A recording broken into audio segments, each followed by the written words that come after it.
Опозицијата побара власта не дозволи симнување на точката за законот за јавно обвинителство од дневен ред поради прекршување на собранискиот деловник и процедурата. ВМРО-ДПМН обвини дека законот бил доставен без одлука на влада само со подписот техничкиот премиер Спасовски.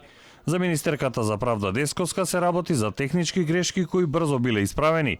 Нашиот уставен систем е поставен врз база на собрание, влада, председател на држава.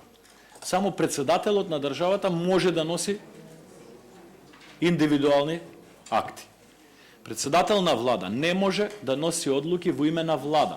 Практично по грешка е пратен текст кој што не е утврден, туку е пратен текстот кој што бил со невнесени корекции кои што беа направени на владина седница. Според Десковска, законот овозможува ефикасна борба против криминалот и корупцијата. Предметите на СЈО продолжуваат, а бомбите ќе бидат доказ за обвиненија поднесени до 30 јуни 2017.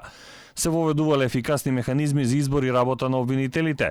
Во иднина обвиненија нема да можат да бидат поднесувани врз основа на нелегално прислушувани разговори. Овој закон содржи апсолутен континуитет на сите постапки кои што се од специјалното јавно обвинителство, но и дава капацитет за отварање на нови постапки доколку постојат сомневања за сторени кривични дела, криминал и корупција. Антонио Милошовски од ВМРО-ДПМН повторно забележа дека владата не ги вметнала забелешките на експертската јавност. Обвини дека со овој закон заев се обидува да си направи простор за амнестија по 12 април. Професорот Тупанчевски, ќе сублимирам, има многу долги излагања. Вика направени се крупни грешки во предлог законот за обвинителство.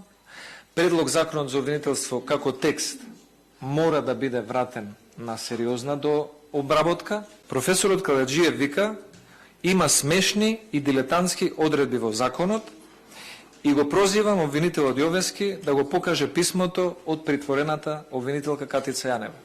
На законот досега се поднесени 2 амандмани од Алијанса на албанците и Панчо Минов. Предвидено е расправата да трае вкупно 2 дена. Потоа повторно се сели на пленарна седница во собранието. За негово донесување се потребни 80 гласа за, односно квалификувано мнозинство.